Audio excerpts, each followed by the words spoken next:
Your face tattoos. Yeah. And you have tattoos all over your body, yes? Yes. Actually, I have a couple on my chest, but just mostly what you see up here. Oh, okay. Yeah. Okay. Now, which one was the first one, actually? A No Face from Spirited Away. This is my favorite anime movie. I'm a big Studio Ghibli. Yeah, I think oh God, if I butchered the name, but yeah, My Neighbor Totoro, Spirited Away, Howl's Moving Castle. I was a big like, Howie Miyazaki. I might have butchered it, but they know what I'm talking about. I was a big fan. Grew up on it, and the second one was this. And I will never tell people, or maybe one day I'll tell people what this means. It's a little corny. But the first tattoo was the big one right there on the inside of your wrist. Yeah, the no How face. old were you when you got that? I was probably 17 when I got my first tattoo. 17. And then when you actually went for your face, your first face tattoo, how old were you? I was 18. 18. And which one was the first one on your face? It was the candy. I'm so stupid. It's this side, right? All right, cool. Yes, I'm so uncoordinated. Ask anybody about me. I always forget, and it's so stupid. But yeah, candy. A lot of people thought it was for eye candy, but I did not do that in any way. My mom's name is Candy. Oh. Yeah. So your first tattoo on your face was your mom's name? Yeah, it was my mom's name. I did it because I wanted a face tattoo, and I was like, my mom's gonna kill me, but if it's her name, she might not, be too harsh about it and whatnot. Now, what was her reaction of the tattoo? I had called her like an hour before and told her I was getting a face tattoo. I didn't tell her what it was, but she was pretty shook. But she said, she's very supportive. She said, do whatever you think works best. And I came home and surprised her with her name on my face. So did you even tell her it was going to be your name, or you just said, no, I didn't tell her it was good. She had no idea what it was going to be. Like, she just was like, Diego, you are so ignorant. Like, oh my God. Yeah. Now, were you still in school when you got that? No, I dropped out 3 months in the freshman year. Oh. Yeah. So ninth grade, you dropped out. Yeah, I was like tardy, missing classes in 6th grade. Like I was never in school, so school was like never for me, kind of. But 18-year-olds, was it around where you live, where you're from? Was it? I mean, not everybody gets face tattoos, so I don't want to use the word common. But was a bunch of people having face tattoos, or were you one of the early ones where you're from to have? Literally, for your age. I'm from Redlands, California. It's like an hour east of Los Angeles.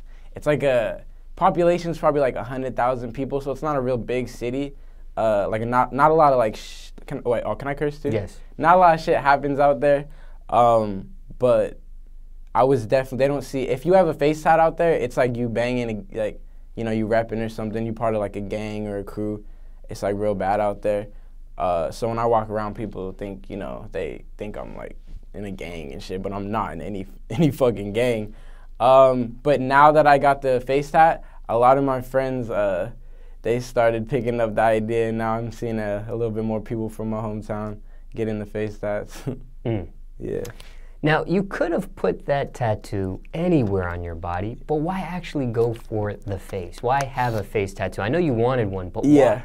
I think I wanted to do it on my face because, like, I just like to go all fucking out. Like, if I'm going to do something, I'm going to, like, fully commit to something. Like, I was originally a photographer, and I was committed. I wanted to be, the next big photographer. Like, that's where I wanted to work and all that. Like, but at one of my homies' shows, Stephen Cannon, I put my camera down by the DJ booth, and someone unfortunately stole it.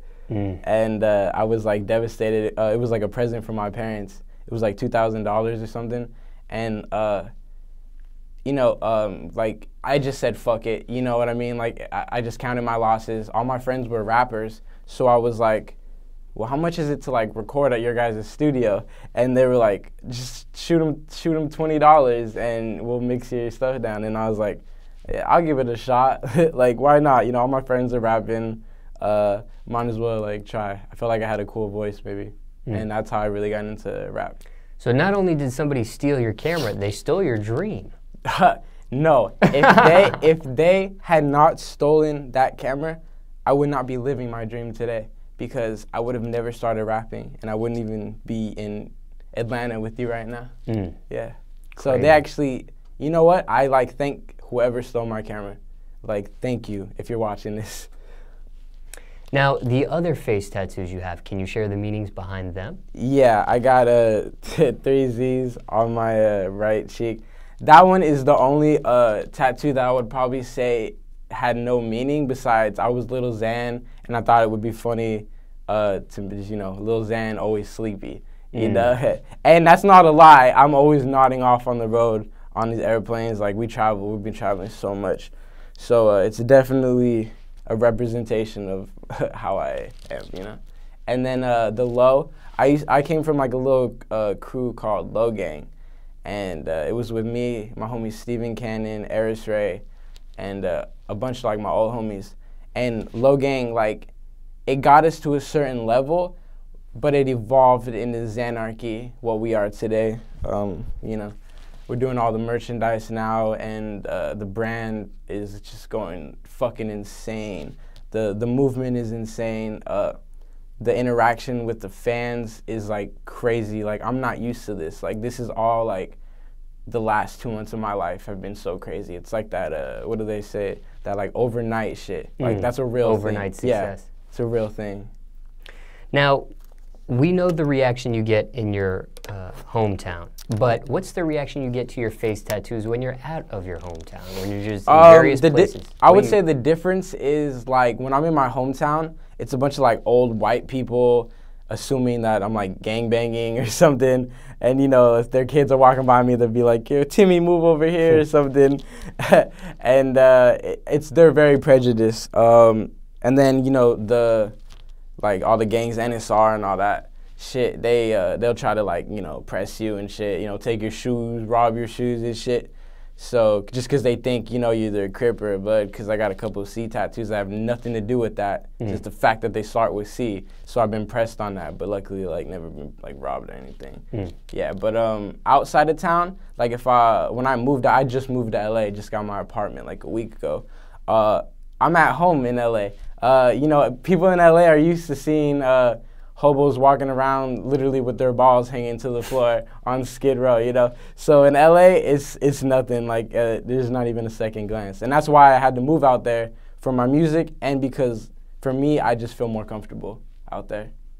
Have you faced or felt, I mean, we talked about the prejudice, but has it gotten any worse past like what you kind of described with the old white people that you said? Oh, I mean, well, when it comes to terms of discrimination, stereotyping, profiling. We just flew in from New York straight into Atlanta for all these shows for AC3, and a taxi driver. We was trying to holler at a taxi driver, and it was me, my managers, and you know, they're black, and I have face tattoos, and he was like, "Nah, like, you're not getting in." And we were like about to like start denting the car, like, "What the fuck do you mean? Like, there's nobody in your taxi." It's just because they were black and I had face tattoos, so they just see us as like fucking like misfits trying to cause like trouble and shit. And like, I had never experienced that, and that was the first time, and I thought that was fucking whack.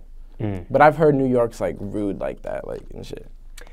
Since you've had these face tattoos, and you've had a couple now, any regrets on having face tattoos, period, for you? Before, like, before my music started doing good, it was going like real slow at first. And there was probably like a couple months where I was like real like MIA. And like I was like, fuck, did I make a big mistake getting these face tats? Because, you know, what comes with face tats is you're pretty much signing off that you're not gonna live a normal life, whether it be for the good or bad. Most times for the bad, you know. Luckily, I was fortunate enough to be blessed with, you know, just the good people that helped me get to where I'm at today. So thank you to all those people, you know, because I don't know what I'd be doing if I wasn't where I'm at with all these face tats. I definitely wouldn't be working anywhere retail. Any plans for more? On the face. On the face. I was like, are you gonna ask on the face? Because definitely got plans for the chest and the arms, but the face, my manager has said that I cannot get any more. He says we gotta keep the face intact. So yeah, no more face tattoos. At least not for now. Yeah, for now. I might disobey him and go get another one. You know, you never know. Every day's a different day.